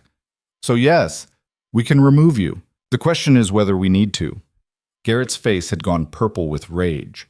For a moment, Elara thought he might attack. But he was smart enough to know that assaulting the queen would end with his execution. What are your terms? He ground out. Full cooperation with the investigation, Elara said. Implementation of new pack policies that protect vulnerable members, regular audits to ensure compliance, and a formal apology to every Omega in your pack for 18 years of systematic mistreatment. Never. Then we call the challenge, Kael said simply. Garrett stared between them, trapped. He'd come expecting to intimidate a packless Omega. Instead, he'd found a queen who knew exactly how power worked. Fine, he finally said. I'll cooperate. But this isn't over. Yes, it is, Elara said. You just haven't accepted it yet. Garrett left, radiating fury. The moment the door closed, Elara's hands started shaking. You did well, Kael said quietly. I threatened to overthrow an alpha. You protected people who couldn't protect themselves. Kael pulled her into his arms. That's what queens do. The good ones, anyway. Elara buried her face in his shoulder, letting herself shake for just a moment. Then she pulled herself together. Who's next? Next? On the list of terrible pack leaders who need reforming. She smiled grimly. If we're rewriting the rules, we might as well be thorough. Over the following months, they were exactly that. Pack after pack received visits from royal investigators. Some cooperated immediately. Others resisted until faced with the threat of forced leadership challenges. A few actually fought, and Kael proved he was still the warrior who'd united the territories, just with different goals now. It wasn't easy. There were assassination attempts, 3 on Elara, 2 on Kael. There were political maneuvers by lords who preferred the old system. There were rumors and scandals manufactured to discredit them. But there were also victories. An Omega exiled for refusing an unwanted mating was reinstated and given compensation. A farming community got their seized land returned. A pack that had been slowly starving due to corrupt officials received aid and new leadership. Small victories. Individual lives changed. It added up. 6 months after the coronation, Lady Helena requested a private meeting. "You're still standing," she said without preamble. "Barely," Elara admitted. She was exhausted, running on determination and Kael's stubborn support. "The kingdom hasn't fallen apart. It's come close a few times. And you haven't been assassinated, though not for lack of trying." Helena's smile was wry. "I told you 6 months. You made it. So you're admitting I might know what I'm doing?" "I'm admitting you're more competent than I expected," Helena corrected, "which is not the same thing as thinking you know what you're doing." Elara laughed, tired but genuine. "Fair enough." Helena sobered. "I came to offer support. Real support, not just observation. The Eastern packs are watching what you're doing. Some of them are resistant, but some are intrigued, interested in reform." She paused. "I can help bridge that gap. Convince the skeptics that change doesn't mean chaos." "Why?" Elara asked. "Why help me now?" "Because I was wrong about you," Helena said simply. "I thought you were a desperate Omega who got lucky, but you're not lucky. You're strategic, you're resilient, you're exactly what you said. Someone who learned to survive when survival seemed impossible." She met Elara's gaze. "And this kingdom needs that. We've had enough leaders who ruled from strength. Maybe it's time we had one who rules from understanding what it's like to be weak." It was the closest thing to an apology Elara was likely to get. She accepted it. "Thank you," she said. "I could use the help." "Don't thank me yet," Helena said. "I'm going to push you, challenge you. Make sure you don't get complacent." "Good," Elara said. "That's exactly what I need." 1 year after Elara became queen, she and Kael returned to the Borderpack. It wasn't a royal visit, no fanfare, no ceremony, just 2 people traveling quietly to the place where everything had started. The abandoned mill was still there, though the forest had reclaimed much of it. Vines grew through the broken windows, moss covered the walls. The roof had partially collapsed, but the shape was the same. The memories were the same. "I can't believe this place is still standing," Kael said, stepping through the doorway. "Buildings are more resilient than people give them credit for," Elara said. They found the corner where Kael had hidden 18 years ago. The spot was empty now, just bare stone and fallen leaves. But Elara could still see him there, a broken boy who'd refused to die. "I carved your name here," Kael said, pointing to faint scratches in the wall. "While I was healing, so I wouldn't forget." Elara traced the letters with her finger. The ritual took everything else, but this survived. "Because I carved it deep enough," Kael said. "Some things are too important to forget, even when you try." They sat together in that corner, the king and queen in simple traveling clothes, looking like any other couple seeking shelter from the world. "I kept my promise," Kael said quietly. "You did," Elara agreed. "You're not hiding in shadows anymore." "No. Now I'm standing in light so bright it's terrifying," Kael smiled. "And you're magnificent." Elara leaned against him, letting herself rest for the first time in months.